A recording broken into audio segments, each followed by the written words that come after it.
আপনারা সবাই যাতে পরিবর্তিত পরিস্থিতিতে কিন্তু এবারে ঈদ জামাতটি অনুষ্ঠিত হচ্ছে এবং আমরা জেলায় কিন্তু সবাইকে নিয়েই কিন্তু মিটিংটা করেছিলাম, করে এই ইমামতি কিনে কে করবে সেটাও কিন্তু জনগণের ভিতর থেকেই এসছে। তো আমরা আশা করছি বিগত দিনের তুলনায় এবছর এই 16কে ঈদগাহ জামাতে আরও বেশি সংখ্যক মুসল্লি আসবেন, এটা আমরা এক্সপেক্ট করছি, সেইভাবেই আমরা প্রস্তুতি গ্রহণ করেছি।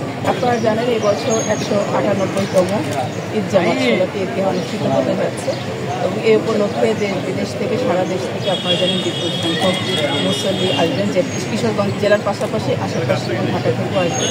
এই উপলক্ষে বাংলাদেশ রেলওয়ে দুটি স্পেশাল ট্রেনের ব্যবস্থা করেছে। দুটি ট্রেন, একটি ময়মনসিংহ থেকে কিশোরগঞ্জে আসবে, আরেকটি আপনার ভৈরব থেকে কিশোরগঞ্জে আসবে এবং নামাজ শেষে, যেহেতু আমাদের এদের জামাত হবে সকাল 10টায়, জামাত শেষে এই মুসল্লিদেরকে নিয়ে এই ট্রেনগুলো আবার সহসা স্থানে দুপুর 12টায় আমাদের কিশোরগঞ্জ রেল স্টেশন থেকে ছেড়ে যাবে। তথ্য বিভাগের মাধ্যমে আমরা বিষয়গুলো আমাদের এই মাইকিংয়ের ব্যবস্থা করেছি এবং যারা আগত একদিন আগে যারা যে সকল মুসল্লিরা বাইরে থেকে আসবেন এখানে থাকবেন তাদের জন্য যেমন আবাসিক হোটেলের ব্যবস্থাগুলো আমরা নির্ধারণ করছি। একই সাথে সরকারিভাবে 3টি স্থানে আমরা তাদের থাকার ব্যবস্থা করেছি, তার ভিতরে আজিমুদ্দিন স্কুল, মদিনী হাই স্কুল এবং বাগের জান্নাত নুরানি মাদ্রাসা। এছাড়া পাগলা মসজিদেও একটি ব্যবস্থা রাখা আছে, যদি বেশি হয়ে যায় সেখানে তারা থাকতে পারবেন। এবং ঈদের দিন আমরা যেটা মাইকিংয়ের মাধ্যমে ঘোষণা করেছি আইনশৃঙ্খলা রক্ষার স্বার্থে, যে মোবাইল এবং জায়নামাজ ছাড়া অন্য কোনো কিছু নিয়ে প্রবেশ করা যাবে না এই ঈদগাহ প্রান্তে। এটা কঠোরভাবে আমাদের আইনশৃঙ্খলা বাহিনীর যারা সম্মিলিত সদস্য আছেন তারা এটা মনিটর করবে।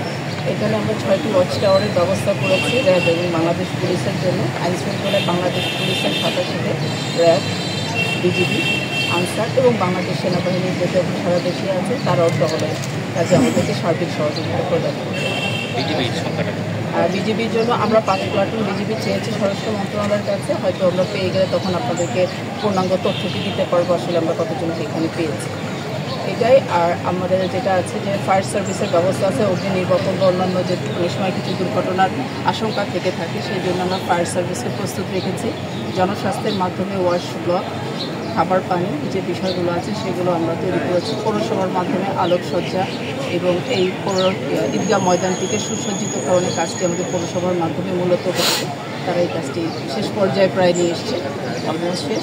এবং মেডিকেল টিমের একটি আমরা সরকারি মেডিকেল কলেজের মাধ্যমে আমরা একটি মেডিকেল টিমের ব্যবস্থা রেখেছি, যাতে যদি কোনো আগত মুসল্লি যেহেতু গরম আছে অসুস্থ যদি হয়ে যান তাহলে তাকে তাদেরকে যাতে আমরা চিকিৎসা স্বাস্থ্যসেবার আওতায় আনতে পারি এই বিষয়টি।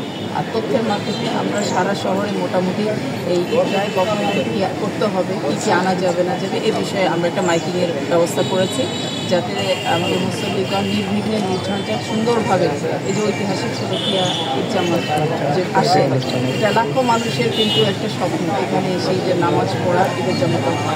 এবং আমরা নির্বাহী ম্যাজিস্ট্রেট আইনশৃঙ্খলার জন্য আইনশৃঙ্খলা রক্ষাকারী বাহিনীর পাশাপাশি আমরা পর্যাপ্ত সংখ্যক নির্বাহী ম্যাজিস্ট্রেট করেছি, যারা বিভিন্ন পয়েন্টে থেকে আমাদের যারা ভক্তরা আসবেন, আমাদের যারা মুসল্লিরা আসবেন, যারা নামাজ আদায় করতে আসবেন, আমাদের আগত অতিথিবৃন্দ যাতে সুন্দরভাবে নির্বিঘ্নে এই কিশোরগঞ্জ শহরে আসতে পারে, ঘুরতে পারে সেই ব্যবস্থার জন্য তাদেরকেও আমরা দায়িত্ব দিয়েছি।